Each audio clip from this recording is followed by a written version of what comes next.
अब बात करते हैं राजनीतिक क्षेत्र की। राजनीतिक क्षेत्र में सिर्फ दो ही पार्टियों पर बात हो रही है, एक है बीजेपी और एक है इंडिया गठबंधन। इन दो ही पार्टियों के बारे में हम सोशल मीडिया पर और हर जगह बातों को सुन रहे हैं। लेकिन इंडिया गठबंधन और बीजेपी दोनों ही पार्टियों में एक बात कॉमन है कि ये लोग राइट टू रिकॉल की बात नहीं करते, यानी भ्रष्ट को बदलने का जो कानून है, जो धन वापसी की कानून है, वो उसकी बात नहीं करते।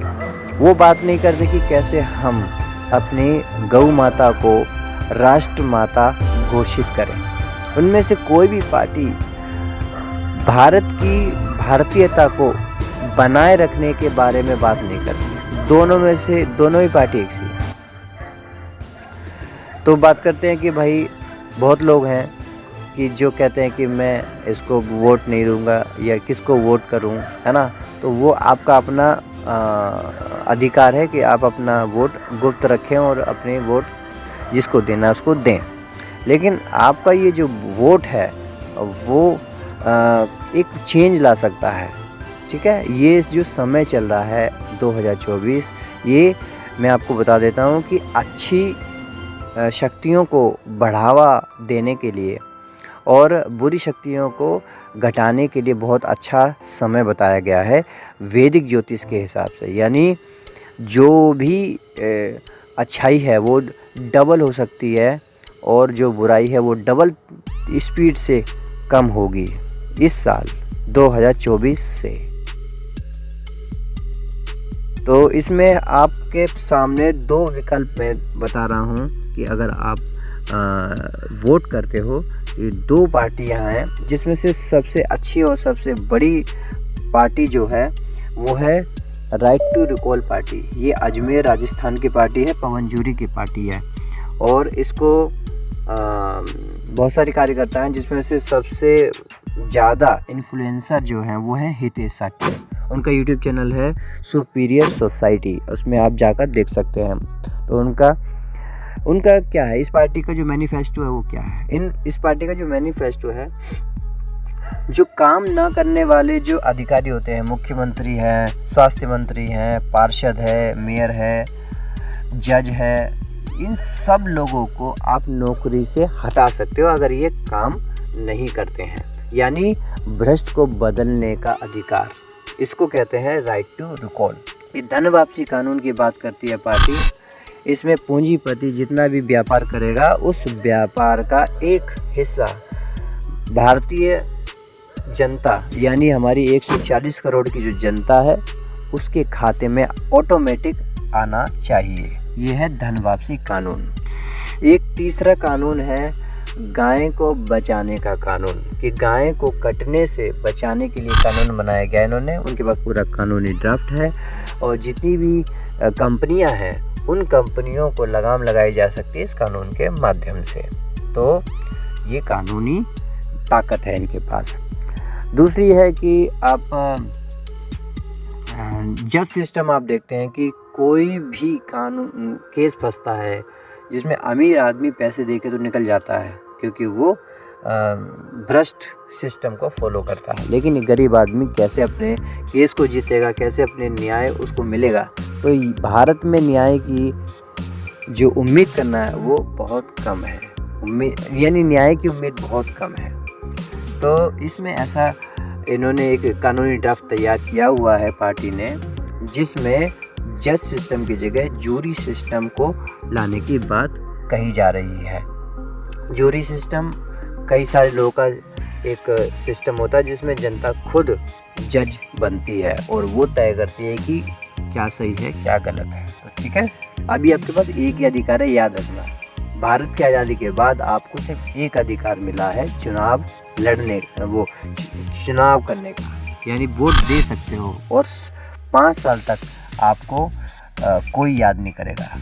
एक बार हाथ जोड़ लेगा नेता, उसके बाद नहीं याद करेगा। लेकिन राइट रिकॉल पार्टी को अगर आप अपने क्षेत्र में लाते हो, चुनते हो, तो भ्रष्ट को बदलने की ताकत, धन वापसी कानून की ताकत आपके हाथ में आ जाएगी। मतलब आप 5 साल इंतजार नहीं करना पड़ेगा। आपका नेता अगर भ्रष्ट है, वोट वापस ले लो और विकल्प दे दो कि भाई इसको बनाना है। इस कानून की जो सिफारिश है वो करी थी चंद्रशेखर आज़ाद जी ने। हाँ जी, चंद्रशेखर आज़ाद ने ये कहा था कि अगर भारत में राइट टू रिकॉल नहीं आया तो समझ लो कि वो आज़ादी अधूरी है। तो वो वाकई में अधूरी साबित हो रही है। विश्व शक्ति पार्टी डॉक्टर तरुण कोठारी की पार्टी है, जिन्होंने अभी 2.5-3 साल से कोरोना के खिलाफ जो षड्यंत्र चलाया जा रहा था पूरी दुनिया में, जो ट्रेंडिंग बीमारी का षड्यंत्र था, उसमें अच्छी खासी भूमिका अदा की है। उनके दांत खट्टे किए हैं सरकार के। लॉकडाउन खुलवाने में मास्क का इतना बड़ा आंदोलन चलाया कि लोग अब आज़ाद हैं। यानी 2000 रुपये का चालान दिल्ली में कट रहा था, जिस केजरीवाल सरकार के प्रति आज हम इतनी सिंपैथी हमें महसूस हो रही है कि वो जेल में है, ये फलाना है, वो कहीं है। वही केजरीवाल की सरकार ने 2000 रुपये का चालान जनता पे ठोका था, जो कि आपको याद रखना चाहिए हमेशा, क्योंकि राजनीतिक पार्टी कोई भी जनता की पार्टी नहीं है। ये सारी के सारी एक ही जगह से कंट्रोल होती हैं। इस चीज़ को आप ध्यान में रखिए। इस पार्टी का क्या मैनिफेस्टो है, इस पर मैं थोड़ा सा बता देता हूँ। गौवध करने वाली कंपनी पर रोक, यानी जितनी भी गायें काटने वाली कंपनियां हैं उस पर ये रोक लगाएगी, क्योंकि ये जो पार्टी है ये पूरी तरीके से भारतीय सभ्यता पर आधारित परंपरा को सपोर्ट करना चाहती है। यानी जो राजीव दीक्षित जी चाहते थे उनका सपना पूरा हो, वो ये पार्टी उसके लिए समर्पित है। डॉक्टर तरुण कोठारी जी दिल्ली से पधारे हुए हैं, उनसे अनुरोध है। डॉक्टर तरुण कोठारी जी का नाम आप YouTube पर सर्च कर लीजिएगा, बहुत बड़ा नाम। षड्यंत्रकारी ताकतें जिन्होंने हमारे देश को कई वर्षों तक गुलाम बनाया, वो ही डायरेक्टली और इनडायरेक्टली आज भी शासन करते हैं। इसी वजह से हमारे देश के कत्ल कारखाने बंद नहीं हो रहे हैं। दूसरा है अंग्रेजों द्वारा लूटा हुआ धन वापस लाना। अंग्रेजों ने जो धन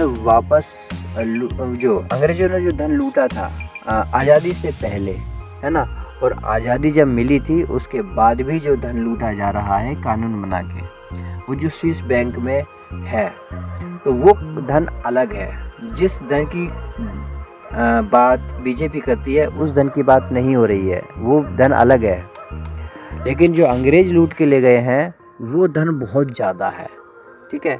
तो वो धन भी हम वापस ला सकते हैं अगर विश्व शक्ति पार्टी कोरोना काल में जिन लोगों की नौकरियां गई थी, जिन लोगों का काम धंधा चौपट हुआ है, जिनके परिजनों की मृत्यु हुई है, उन लोगों को मुआवजा मिले। ये भी इस पार्टी की स्पेशल मैनिफेस्टो में मांग है, डिमांड है, जो पूरी करी जाएगी। गौ माता को राष्ट्र माता घोषित करना। जो गौ माता है वो वाकई में ही राष्ट्र माता है, क्योंकि उसके गौमूत्र से, उसके गोबर से बहुत हमारी बीमारियों को ठीक किया जा सकता है। हमारी एनर्जी, हमारी ऊर्जा बढ़ोतरी होती है। और देवताओं की तरफ से भी वो कामधेनु है, जिसको समुद्र मंथन से निकाला गया है। तो वो एक पशु, सिर्फ पशु नहीं है, पशु से बहुत ऊपर की बात है। मतलब धरती माता के बाद गाय का नाम आता है। और कांग्रेस या बीजेपी हो या फिर आम आदमी पार्टी हो, तीनों ही पार्टियों में जो गौ कशी है, जो गौवध है, जो गाय का जो बीफ एक्सपोर्ट है, वो रोका नहीं गया है। बीफ एक्सपोर्ट कांग्रेस ने भी अपने टाइम में किया था, वो नंबर 1 पे था। बीजेपी भी करवा रही है, वो नंबर 2 पे है अभी बीफ एक्सपोर्ट, ठीक है। और जब आम आदमी पार्टी आ जाएगी तो ये भी बीफ एक्सपोर्ट को रोक नहीं सकती। क्यों? क्योंकि इसके जो आला कमान है केजरीवाल जी, वो आध्यात्मिक नहीं है। उनको भारत की जो रीढ़ है, जो आध्यात्मिक जागृति है, जो आध्यात्मिक सत्ता है, जो आध्यात्मिक संस्कृति है, उसके बारे में उनको नहीं पता। इसलिए जो भारत की संस्कृति को नहीं जानता वो एक अच्छा नेता बन जाए, इसकी कोई उम्मीद नहीं है।